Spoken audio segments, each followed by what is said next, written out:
Hello everyone, welcome back to Sporaria YouTube channel. Alright guys, so yeah, in this video I would like to share you a tutorial on how to overcome forgotten password on Google Play Store on Poco C71.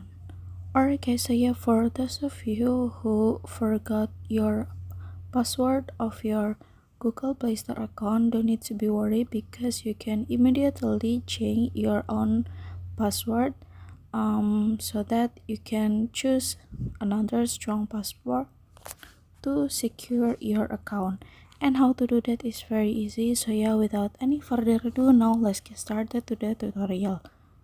Alright guys, so yeah, the first thing first that you have to do is, of course, now you can go to Google Play Store on your cell phone, and then now you can click on the account and go to manage Google account, and then here now you can choose security, and then after that now you can scroll down and go to password, and then after that you can easily change your password to your new password.